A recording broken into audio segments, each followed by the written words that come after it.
அனைவருக்கும் வணக்கம். இன்னைக்கு நான் உங்களுக்கு ஒரு அழகான கதை சொல்ல போறேன். ஒரு காகம் அதோட வாழ்க்கையில ரொம்ப சந்தோஷமா இருந்துச்சாம். ஒரு கொக்க பார்க்குற வரைக்கும். ஒரு நாள் காகம் கொக்கு கிட்ட போய், "நீ வெள்ளையா எவ்வளோ அழகா இருக்க. உன்னை பார்த்தாலே எனக்கு பொறாமையா இருக்கு" அப்படின்னு சொல்லுச்சாம். அதுக்கு கொக்கு, "நானும் நான் தான் இந்த உலகத்திலேயே அழகுன்னு நினச்சிட்டு இருந்தேன். ஒரு கிளியை பார்க்குற வரைக்கும். அந்த கிளியை பார்த்தியா? 2 வண்ணங்கள்ல எவ்வளோ அழகா இருக்கு" அப்படின்னு சொல்லுச்சாம். உடனே காகம் அந்த கிளிக்கிட்ட போய் அதே கேள்வியை கேட்டுச்சாம்.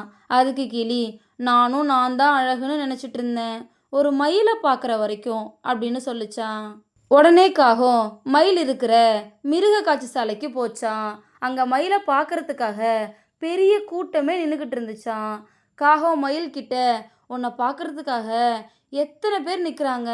ஆனால் என்னை பார்த்தா முகத்தை திருப்பிக்குவாங்க.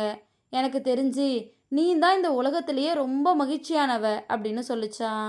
அதுக்கு மயில், "அட போப்பா, நீ வேற. நான் இவ்வளோ அழகா இருக்க போகதான் நான் சிறையில் இருக்கேன். நான் காகமாக இருந்திருந்தா சுதந்திரமா சந்தோஷமா பறந்து எனக்கு பிடிச்ச மாதிரி வாழ்ந்திருப்பேன்" அப்படின்னு சொல்லிச்சான். இதோட இந்த கதை முடிஞ்சிருச்சு. இந்த காகம் மாதிரி தான் சில நேரங்களில் நம்மளும் நம்மளை மற்றவங்களோட கம்பேர் பண்ணி ஃபீல் பண்ணுறோம். கடவுளோட படைப்பில் எல்லாருமே அழகானவங்க தான். எல்லார்கிட்டேயும் ஒரு தனித்துவமான திறமை இருக்கும். அதனால் எப்போவுமே நம்மளை மற்றவங்க கூட கம்பேர் பண்ணவே கூடாது. அதுதான் இந்த கதை நமக்கு சொல்லுது. இந்த கதை உங்கள் எல்லாருக்கும் பிடிச்சிருக்கும் நம்புகிறேன். இன்னொரு அழகான கதையில் நாளை மாலை 5 மணிக்கு சந்திப்போம். நன்றி.